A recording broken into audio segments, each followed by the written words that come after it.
Hey, he's Aaron with Freeland. I'm Candid Frank Sneeshy, and this is Leaf Talk. Every kind of leaf you'd want to talk about, we talk about here. And it seems no matter how we get into these playoffs and how far deep we go, there's always a leaf angle to it. So why don't we start with the leaf angle, and that is the captain of the Maple Leafs visited with the new general manager, and Aaron, all's well. According to John Chayka, yeah, he said in the initial conversations that he's had with Austin, it's um, you know, he's very positive and upbeat despite how the season finished, because there is the expectation there that next year.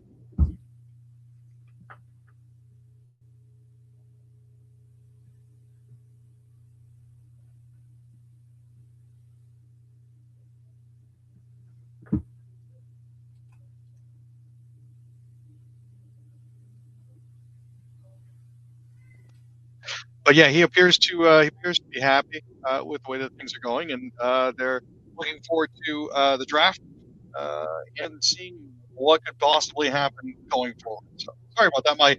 My microphone decided to play a little bit of silly buggers there, but I'm back. Oh, don't. It's back again, and I think the bottom line here is that the captain um, is happy. I don't know, Ish. Aaron. I don't know. Like there seems to be. I don't know. I just. I'm not saying I smell a rat. I just don't think I'm getting what they're cooking. That's all. I just because I think the definition of how he should feel would be itching to get out there and do something. Um, I guess I don't know. At the end of the day, here we are. This is where we are. Um, so the Leafs met with Caleb Malhotra. Now, tell the fans what that means and why that's So important. But this is one of those cases where it's a bit of a legacy hire sort of thing after a fashion. Caleb's dad Manny is going to be the coach of the Vancouver Canucks. You know, he's a very talented winger. He's got a strong chance of going in the top five. Um, but the real question about around this is, would he go first overall? Uh, when they asked him about it, he said, it was a very basic meeting, like John Shaik has talked about. They have a long list of guys that could go first. Guys like McKenna and Stenberg are obviously at the top of that list, and you're obviously very excited to see what happens on draft day. So it's interesting that they would be speaking with Caleb, especially when his father is the new coach of the Vancouver Canucks. So that's an interesting situation. I'm not sure if it's a case of them sort of pre-tampering or anything like that, but certainly the fact that they're taking meetings with him, especially when Vancouver has in the past expressed interest, is an interesting situation. I don't know. Is it not okay to cool I to mean, it close this? probably is. There's the conspiracy theorist part of me that likes to believe that the Leafs could potentially get in trouble for this sort of thing, but it's unlikely. Well, Leafs get in trouble without trying. Well, that's true. They don't That's need my help. that's a possibility. It's caked. It's built into cooked into the cake. Um, so the Maple Leafs were saved by a buzzer with Brad Trey Living. They handed in a trade proposal to the government. Sorry, to the government, to the NHL, and it turned out it was a minute late. I mean, does that sound to you like this goes back to the November too many men on the ice penalties back to back? In my mind, something's amiss. I'm thinking it might be a little bit more of a situation where it's like, well, we do have this trade. I'm going to give it to Dave over there, and I'm going to ask Dave to put it on the fax machine for me and get it to the NHL. And Dave might have forgotten to put in the number 9 before completing the rest of the fax number, so it didn't go through in time because he had to stop and retry a couple times. Dave, of course, is a fictional office worker here, not to be confused with anybody that's actually in the Leafs front office now. Just so we're aware for comedic purposes, it sounds like Dave might have gotten it done late by accident. The package was actually supposed to be for a couple of prospects. Um, in draft picks, but no prospects were actually named. Is what Sportsnet was reporting, which is interesting, because it's like it's one of those things where if I'm going to be trading Nyes, he has no trade protection. He's got a decent contract. He's only 23 years old. I'd want back a roster player. So I'm thinking that there's a good chance that we might have dodged a bullet on this one. 2 prospects and 2 first-round draft picks is what I understood. Yeah, but again, nobody named. That's not anything that was mentioned by Sportsnet, and that's a cause of concern. That would probably make me be late with it too, because they might be sending you a guy that you couldn't get 2 broken sticks in a puck bag for, or they might be trading you something useful. You don't know. I personally, I think that's. I don't know. I just think that if Montreal would have given that up for Nyes, that's a lot. 2 first-round draft picks, and when we say 2 prospects, right? We got to assume that it's got to be 2 prospects of repute, not just any 2 guys on the list. Like maybe not Haji, but close to that. A couple of those. I mean, I wouldn't have traded a guaranteed good player for a guy or 2 guys that might make it down the road. Then then this was just basically a finger to the Montreal Canadiens, which if one goes by by the Montreal GM's reaction, this was more of a finger than it was a trade. Yeah, you kind of get that reaction. You kind of get that impression based on everything, like all of the fallout after this report came out. But he's that upset. He took it as a finger, like you should get fired. Well, he already had 1 foot in the grave. So I don't think this trade did it, but I do think this kind of behavior by Trey Living is what did him in. The lack of, I don't know, just the lack of seeming professional. I think this here, that's what that looks like. I don't know, just it doesn't look good, and it seems to track well with, what? Let's see what I can do to get fired. More than it does. What could I do to improve the team? It's certainly interesting for sure. And at the end of the day, we are where we are. 2 first-round draft picks. All right. It doesn't matter where in the first round those 2 first-round draft picks are. Matthew Nyes was not a first overall pick. I'm not saying the guy ain't worth. Of course he is.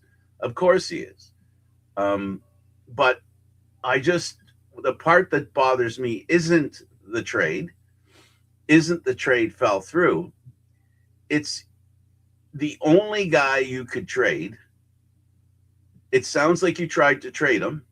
It sounds like you tried to trade him more than once, and somehow you couldn't trade him. Yeah, it's funny how that works. That's the part that tells me that Trey Living was not in a good place. Because to be in that position and do that kind of thing and hang out a young guy's career to dry like that, I mean, this is a guy who, at least by my estimation, is will be one of the best players the Leafs has in 2 or 3 years. Like I'm talking 2, 3, 2 of the, one out of the 2, 3 best players on the team. And this is what you do to him. And at the end of the day, he doesn't have a modified no trade until 2030, 2031. So, so why this had to go public, why he didn't pull the trigger the correct way, all of it speaks to what the WTF. That's all it sounds like to me. Speaking of WTF, how about those Marlies? Dude, that overtime game to clinch it in Game 6 on the road in Wilkes-Barre was something. Let me tell you, um, Easton Cowan got the Marlies on the board at 9-11 of the second period. He has 13 points in 17 games this postseason and leads all AHL rookies. Nylander got the game-winning goal in overtime. That's his second game-winning goal of the postseason. He has 5 goals in 19 games. Ryan Torberg got the primary assist on Cowan's second period goal. He has 11 points. Cames had a secondary assist. Borja Vallis registered a primary assist on Nylander's overtime goal. That was his first point of the postseason. Cedric Paré picked up a secondary assist on Nylander's overtime goal, and Aksiomov stopped 39 of the 40 shots he faced. He's 11-6-0 this postseason with a 223 goals against and a 923 save percentage. So interesting that this is the first time since 2018 and the third time in franchise history that the Marlies have made it to the finals. The last time before 2018 was 2012. Toronto's currently 2-0 in overtime this postseason, and the 7-5-0 when they don't score first, which is interesting to me. I mean, Wilkes-Barre was regularly out shooting Toronto. Vinny Lettieri led the Marlies with 6 shots on net. And here's another interesting stat for you. The Marlies are 6-4-0 when outshot by their opponent. So this is a slightly longer in the tooth team. They're still relatively young compared to the rest of the league, but they've gotten older over the past couple of years. And what I've noticed most is that this team seems to really gel. You know, despite setbacks, despite being down, these guys have put in the work. They're there for each other. It's absolutely great to see. You're on mute, Frank. Yeah, sorry, I put myself on mute because I was sneezing. I've got a summer cold. Don't you love colds? I hate summer ones. It's terrible. It's really wreaked havoc on me. My voice all weekend and now anyway. Yeah, they have been a physical example of playoff hockey. Not going around trying to take guys out of games, but to respond when invited appropriately, by the way.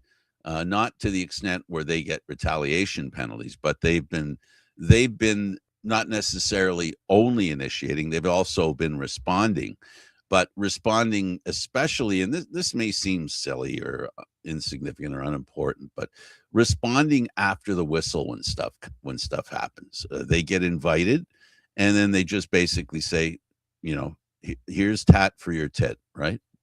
So here you go. This is the kind of team that they are, and Gruden is proving to be a pretty good coach. This is 10 years ago. The Leafs had youngsters coming in the lineup, and also they had youngsters that were really good in the minors. And this isn't the same kind of team as you pointed out. But after 10 years, the Marlies are successful again. And they're one series away from winning the championship, something they did 10 or so years ago. Yeah, and it's certainly nice to see meaningful hockey being played in June in Toronto. It hasn't been that way for a while, so I'm glad to see them getting back to it. Mute. Sorry, I did it again because I didn't want to blow my nose on the air. All right, so let's go to the next section, and that is the NBA. Let's talk about the NBA and Game 3. Yeah, so interesting bit of a situation coming up here. Donald Trump will be in attendance. The Knicks have been telling fans you're going to want to come 2 to 3 hours early because the TSA is doing screenings at the door, security screenings. Why the TSA is doing screenings at the door for a New York Knicks game is beyond me. But the problem that they're really having, though, is tickets for Game 3 were initially starting at about $7,000 for nosebleeds, which is just ridiculous. The get-in price for today at MSG has finally dropped. It's now just under $5,000 at $4,937 a seat. The most expensive seat is $104,218. It's possible that the Knicks could win in Game 4, but the average get-in price right now is $9,442 for nosebleed seats at Madison Square Garden. Like, that's ridiculous. Now, it is down from the original $13,159 that was initially available after the Knicks won Game 2 on Friday, but it still doesn't help that, the most expensive seat is going for $112,000. The prices for this are just absolutely ridiculous. They've banned all outdoor watch parties outside Madison Square Garden, so you're not going to be able to watch and take in the game from there. I don't know what the Knicks are doing here. I don't know what the NBA is doing here. It's just stupid, and the game doesn't start until 8:30. So that's another, little tick mark on the ridiculousness of this entire thing. Let's remember something very important here. If you watch the National Hockey League playoffs, the last series in the East included the Montreal Canadiens. This was not the final. This was a semifinal, if you will, for the Stanley Cup. And the pomp and circumstance, the crowd, everybody wearing jerseys, what was going on outside when they were on the road, what was going on in the arena, all that stuff is what we're seeing with the Knicks. Now, with the Knicks, that's a big deal. It's a final, and they haven't in, what is it? You got to go back to the turn of the century for them winning a championship, right? So, yep. The hunger for a winner in New York is very high, and it's been a while since any team in New York has done much. They're in the same position. And the cost in New York, of course, it's that expensive in New York. They've got an incredible base of people to sell the game to with very, very deep pockets. So let's not kid ourselves here. This is what the big time looks like. This is what the big cities involved in a championship, unlike Vegas and Carolina, that together they can't muster the same interest that exists for the Knicks in the NBA. But that has been the NHL standard. It has been the standard for the NHL for most years. For example, Florida won 2 cups in a row. The Florida Panthers won 2 Stanley Cups in a row. And after winning the second one, a few short months later, they can't sell out their arena. This is what we're talking about when we talk about New York. They're the antithesis of that. They are the opposite. The same way if the Rangers play LA in the Stanley Cup Finals, then you would see the kind of excitement, that you're seeing in New York. So what you're seeing right now is a lot of great excitement for small fan bases in Vegas and, of course, Carolina. But the excitement outside the stadium is not that. I mean, they showed videos of the stage outside with a couple of hundred people outside, and this is a Stanley Cup final, but this is the Gary Bettman NHL where, there's a thumb on the scale when it comes to organizations and cities that are not really hockey towns, that are not really ice hockey towns, because basically they don't have ice very often in those towns. So they're not, it's not a natural hockey kind of situation. So good for New York to stay on topic. It's fantastic that a lot of great fans in New York are getting a chance to celebrate.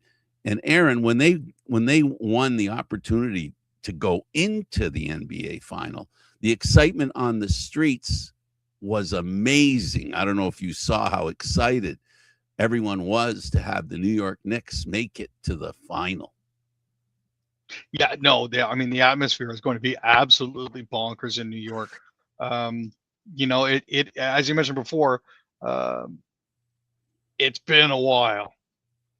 And by comparison, just to get sidetrack a little bit here, tickets for tomorrow night's game between the Golden Knights and the Canes, The cheapest is $881. The most expensive is just under $6, and that's for a box seat along the side. So $6,000, $6,000 Canadian. right? So, it's one of those. Well, it could be worse, I guess. Well, that doesn't compare to $100,000 and something for a ticket. No, it's absolutely nuts how much the NBA is charging and how much they're getting away with charging. We could have fun here as a Leaf show.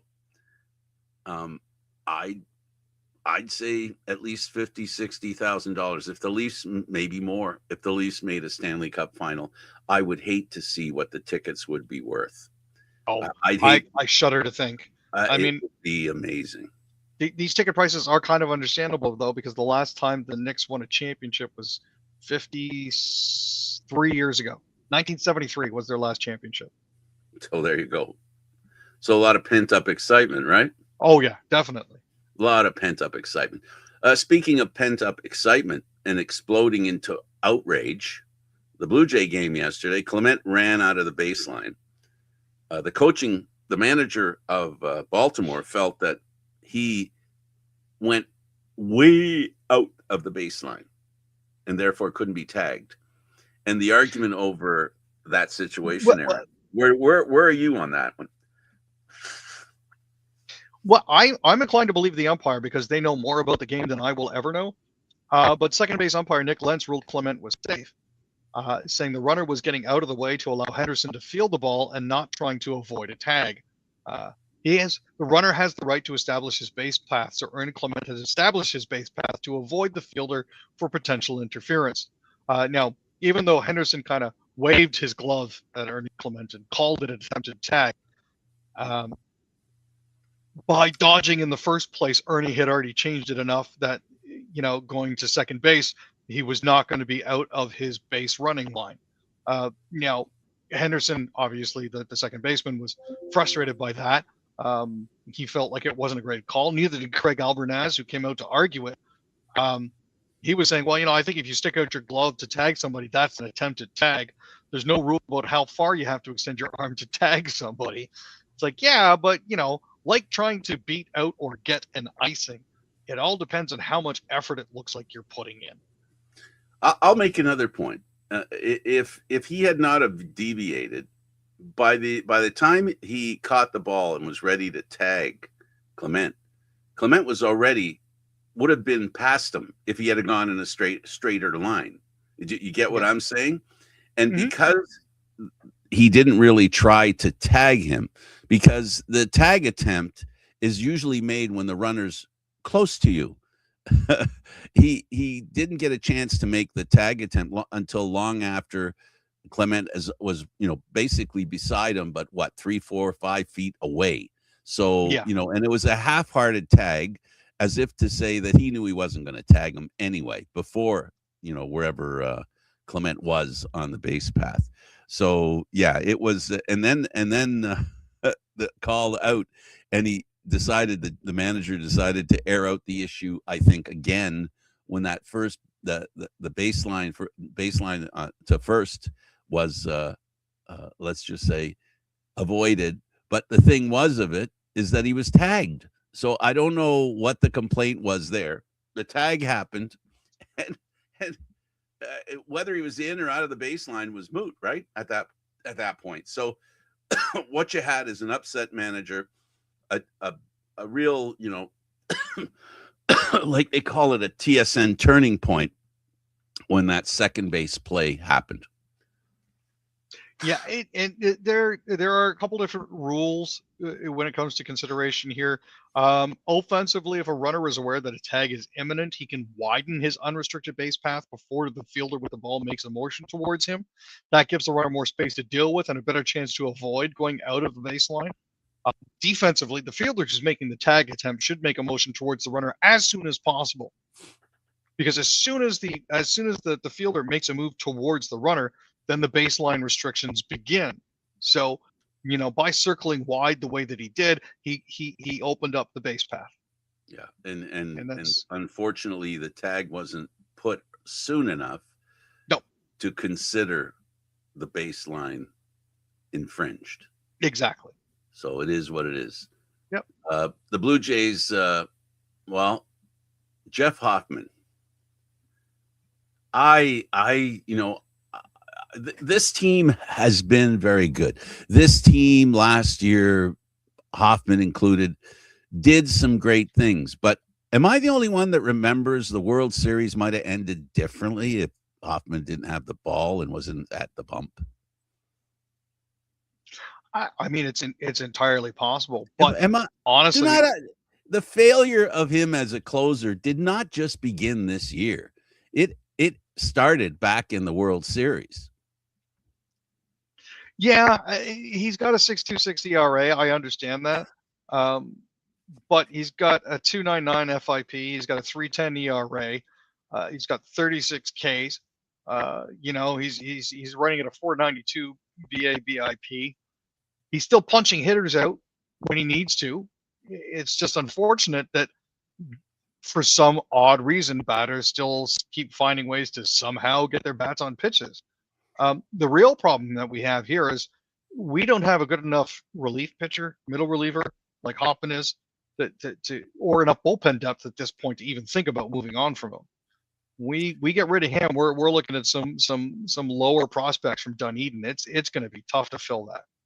Well, that situation is beginning to heal itself because with the more pitchers that come back, they're pretty close to having 5 legit starters with some pitchers coming back, which means they're not using bullpen pitchers to start or to go the long distance, right?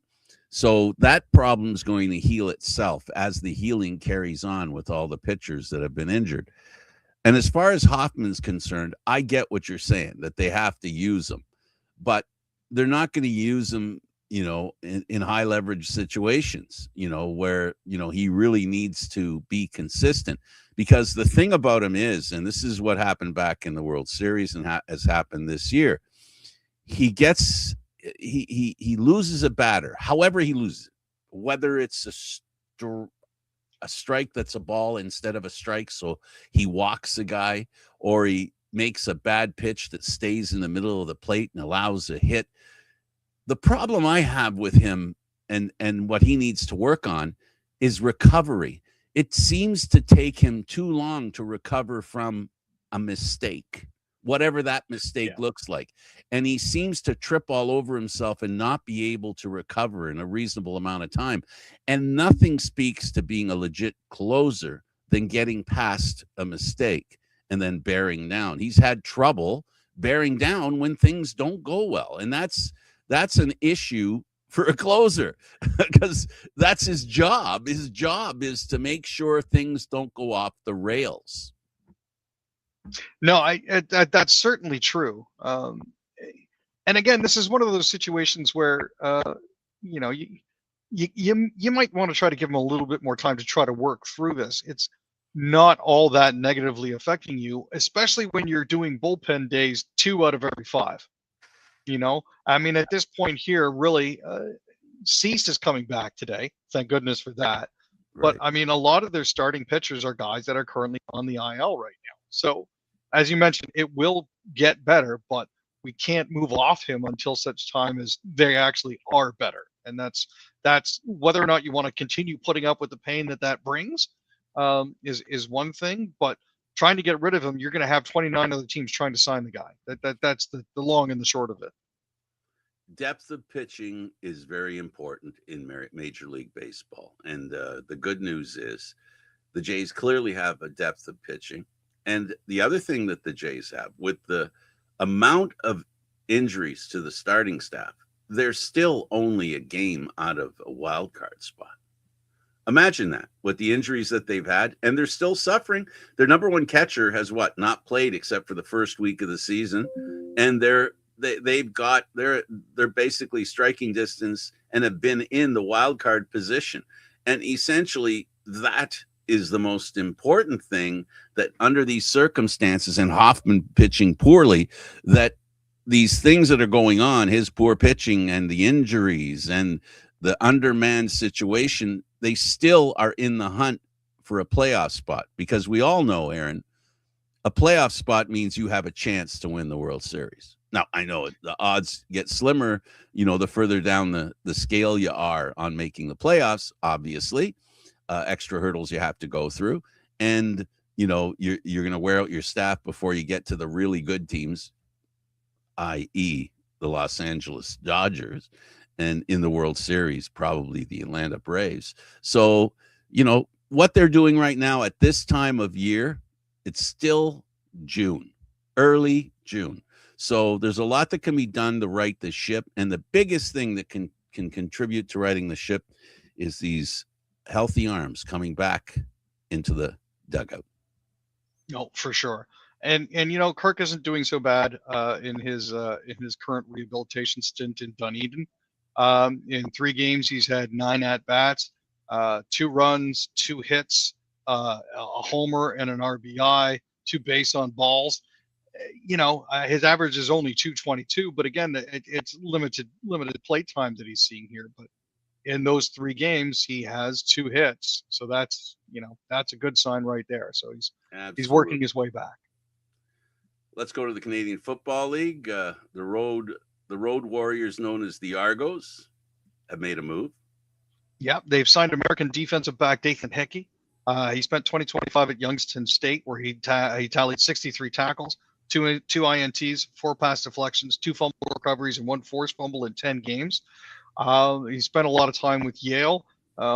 Looks like he might be a bit of a shot in the arm that they might actually need. They also released Theron Johnson at the same time that they signed Nathan Hickey.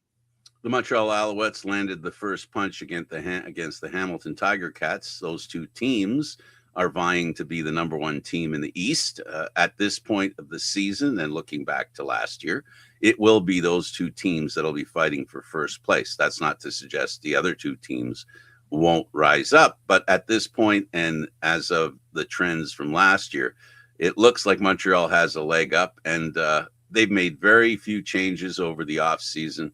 They have the least building to do. Their team is running the way it did at the end of last year, and so good for them. The Hamilton Tiger Cats, they want to change things. They look good. They brought in some really good players to fill out that roster, Aaron. They're pretty scary, and because they're new, it's going to take them a while to get into the rhythm of things. And I believe this Hamilton Tiger Cat team is going to be a really good team this year, and they're going to offer some real good fight against the Montreal Alouettes. Yeah, the problem that we have here is I don't think their offensive line is quite gelled yet, especially when the Owls managed to jump a pass from Bo Levi and get a 54-yard run back in the middle of the 3rd quarter. I mean, they were up 24-10 midway through the 3rd. The Ticats were, for all intents and purposes, the game should have been over. But when Robert Kennedy III intercepted that and brought it back 54 yards, that I think sort of signaled the end. Managed to get to overtime and then took it 30-27. Heck of an opening game. Noel is unpredictable. Montreal's defense throws stuff at you, stunts, misreads an unpredictability that he has bred into that team, and it's made that team a defensive dynamo over the whole time he was there, including before he went to Ottawa and came back. Great coach, great opportunity for Montreal to chase the Grey Cup one more time. The Bombers, like the Alouettes, were on the road to play the Stamps, and the Bombers, a team that made a lot of moves in the offseason, Aaron, looked pretty good against a team that made vast improvements last year, the Stamps. No, they managed to take it 30-28 over the Stamps on Friday, spoiling the home opener of McMahon in a back-and-forth Western Division clash here. You had Brady Oliveira and Dedrick Mills going head-to-head. Brady Oliveira capped a 10-play 80-yard march with a 19-yard run up the middle, going untouched. Vernon Adams Jr. connected with Jalen Philpott in the 2nd quarter on a 51-yard pass. Mills matched his Winnipeg counterpart with a major of his own, plunging in from the 1 to give Calgary its first lead of the contest at 14-18. Both defenses, I think, finally managed to settle in. There were some yips in the first half, I noticed, but both defenses managed to get a turnover each in the second half. Colares closed the night 17 for 28 with 233 yards. Oliveira had 113 yards rushing to make it 7 straight regular season games with over 100 yards, which is awesome.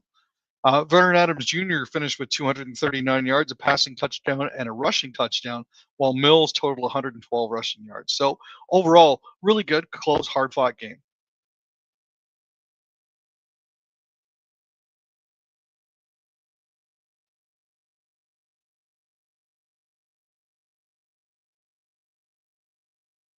Mute. Sorry, Frank. Yeah, I did it again, and I don't want to blow my nose on the air. I apologize. Justin Rankin, good Lord. Did you see this guy? Even with defenders' hands on him, they couldn't bring him down. And he scampered. He had, it's like, I don't know, he must have ran through a vat of Crisco first because they could not hold on to him. He would spin away from them, and 260-yard runs made strictly on his legs and his ability to deviate where he was running and lose defenders who looked like they should have had him. Amazing. I mean, that guy's my early choice. That was if there was a player that impacted his game more than him, I'd like to know who it was. It was amazing what he did. Edmonton's got a real prince of a running back here. They've got a gem in this guy. I mean, that 63-yard play earlier in the third to set up a field goal, and then starting the fourth with a 61-yard run to make it 26-10.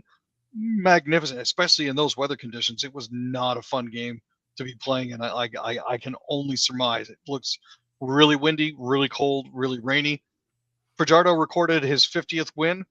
He was improved to 10-1 against the Red Blacks now. He finished with 266 passing yards and a touchdown. Jake Meyer passed for 203 yards and a touchdown on the other side for the Red Blacks. So, all is not lost here. It was a very close game. We're talking about here, an 8-point play is the difference at the end of it. So, given the conditions and everything that went along with that, I tell you, man, though, it was an absolute treat to watch Rankin. Yeah, hands down the best running back of the weekend, without a doubt, and a good chance. His consistency, he's been that good forever. Boy, the run game helps you win. Definitely. Ottawa loses again, and they didn't look like a team that was going to compete for first place in the East for sure. No, that's a given, but it doesn't look like they're going to be the walkovers that they were before. Let's go over to the National Hockey League and the Canadian teams, and an honorable soldier for the Montreal Canadiens has been given permission to speak to the opposition in regards to finding a place for him to land and play. I'm not going to say this is a sad situation, because it's not sad. He's a professional. He's a career hockey player. He gets paid decent money, and he gets paid decent money to play a game children love playing. So, there are no tag days for Gallagher if he's responsible with the money that he's earned. But there is the belief in a human being that it isn't over for them as far as when it comes to pro sports, when your team disagrees with you and wants you to know that you really don't have a place on this team, but we're willing to work with you and figure out where you can go. Aaron, I'm not a big fan of this kind of stuff, that it being broadcast. That, I get it, that it, he has a right to know and to be told, but I would rather they just make the move, keep it private, make the trade. And instead of now he's looking for someone that wants him, and it's a complicated situation because Montreal's going to want something. And every moment that this drags on, this is like the Nye situation in some ways. The more this drags on, the harder it is on him as a person, him and his family, right? So I wish him a lot of luck. I hope he finds somebody very early, very soon, that would like him to play and give him a chance to see if he can really do it still, right? Because he's of the opinion he can, clearly. Unfortunately, on Montreal, that team doesn't think he can do it for them. And here's the thing. I mean, he's signed all the way up until the end of next season at $6.5 million per. He's going to become a restricted free agent at the age of 35. He's still got some gas left in the tank, you know. And the fact that he didn't play some of the games for the Canadians in the Stanley Cup playoffs is another indication that there's either a something wrong with him, or B, something wrong with the Canadians' decision-making apparatus. Obviously he's not going to be as productive as he once was, but he still does inspire the troops, you know. So that's another thing that they'll need to look at going forward. Even with the amount of draft picks that Montreal has, when Toronto was in this position, if you may or may not remember, they sent a guy to Carolina along with a first-round draft pick to take him. I don't think you'll see that kind of stupidity in Montreal. I know the cap space is valuable, but they're in a good position, the same one the Leafs are in, that they had a lot of young players who were being underpaid, where they could swallow this salary. I think they can swallow this salary. It's either they eat the salary today, Aaron, or they pay for it at the draft table next time or another time. And I hope Montreal learned the lesson from the Toronto Maple Leafs that threw draft picks away because of bad contracts, bad decisions, untimely youth moving forward faster than they thought, causing veterans to be expendable. And the expense of that veteran at the expense of a first-round draft pick, I railed at that back then. And if I'm a Montreal fan, I'll rail against it today. If somebody wants Gallagher, Aaron, if I'm Montreal, if somebody wants him, he's yours. I wouldn't ask for a thing. I would ask for $1. You know, that's all I'd ask for. Not because the guy doesn't have value, but because he has value to the other team, and his disappearance from Montreal shouldn't be value lost because they're trying to get rid of, you know, they get dumping an asset. It just doesn't make sense to me. It's counterintuitive. No, and you know, with the fact that Veleno, Kirby Dach, and Zach Bolduc are off the books for Montreal, as well as Arbor Jacki, that frees up some space for them.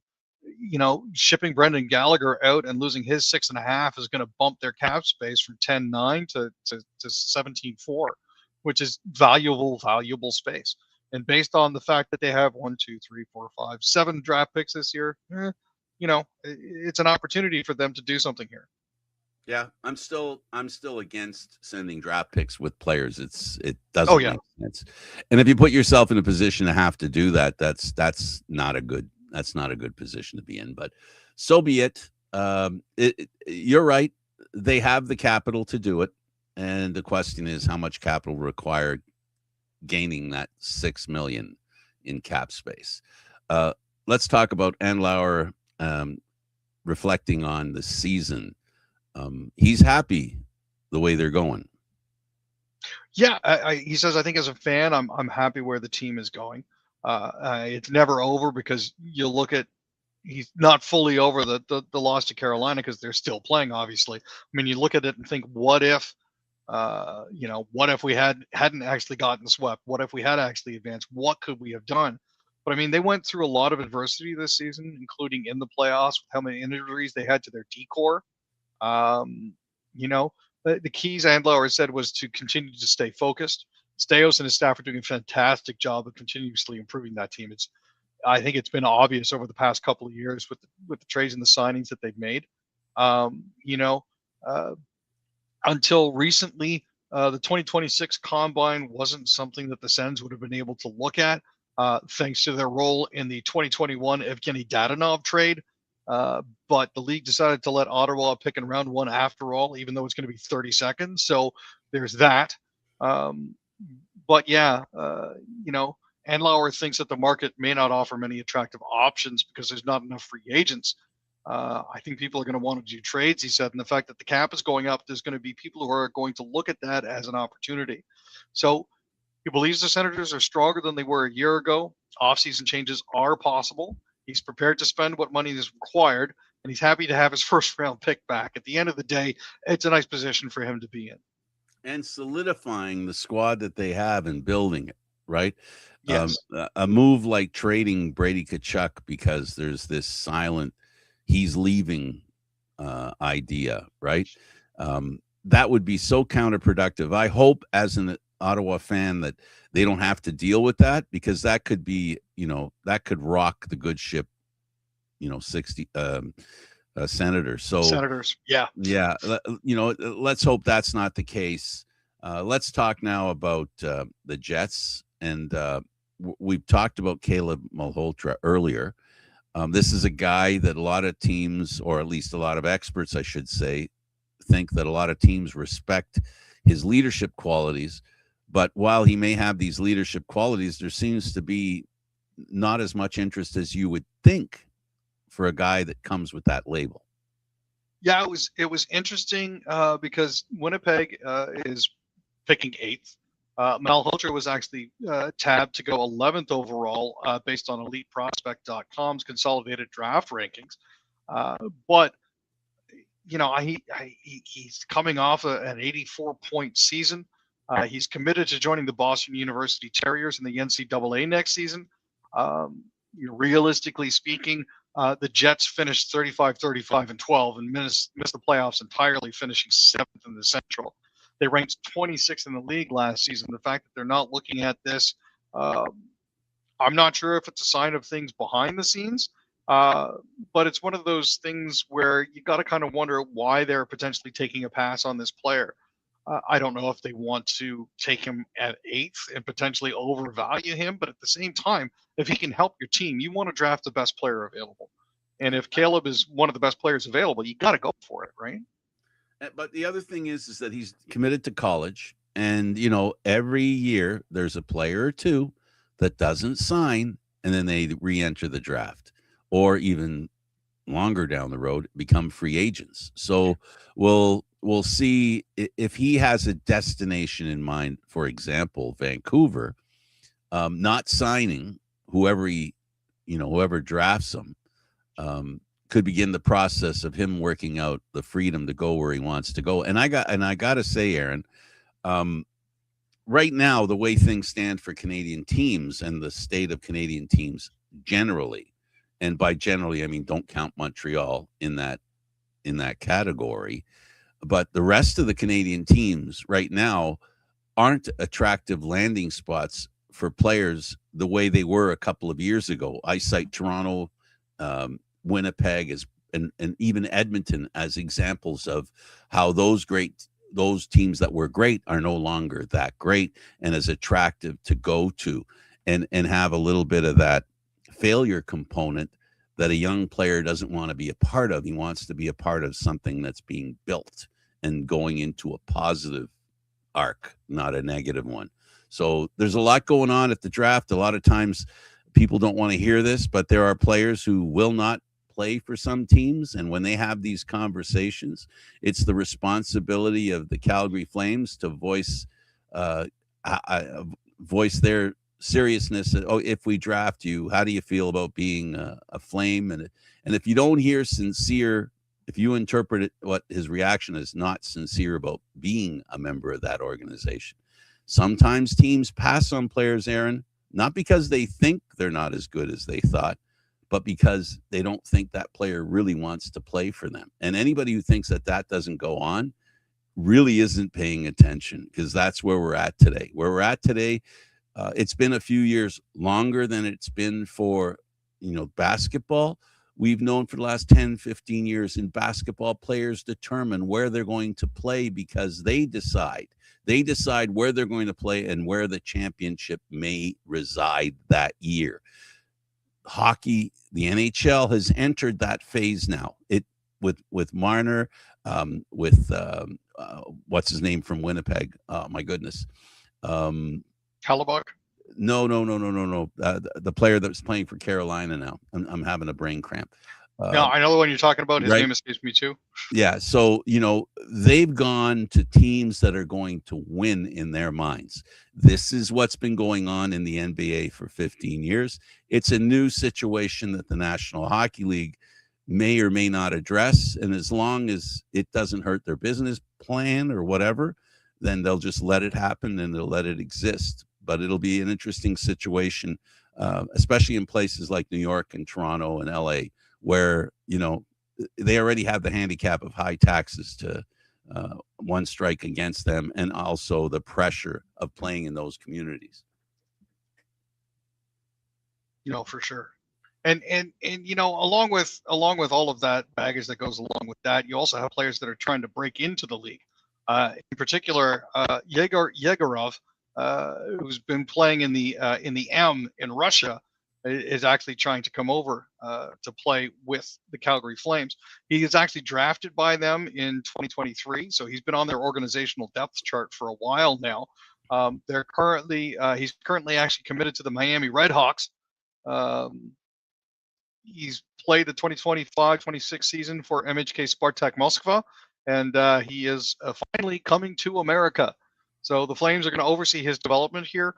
They're going to be retaining his rights under the current CBA until the end of his entry-level contract. So, it's interesting that to see him finally coming over here, but it's going to be crowded in net because we've got Dustin Wolf, Devin Cooley, Zarubin, and Sergeyev, while Owen Say remains a pending restricted free agent who could still receive a qualifying free offer. There's a lot that's going on. Also, Ivan Prosvetov appears likely to depart from the Calgary organization as an unrestricted free agent. That further shapes how Calgary's creates depth is going to evolve in the coming years. So it'll be interesting to see how this pans out for him, especially after he gets his first taste of NHL hockey.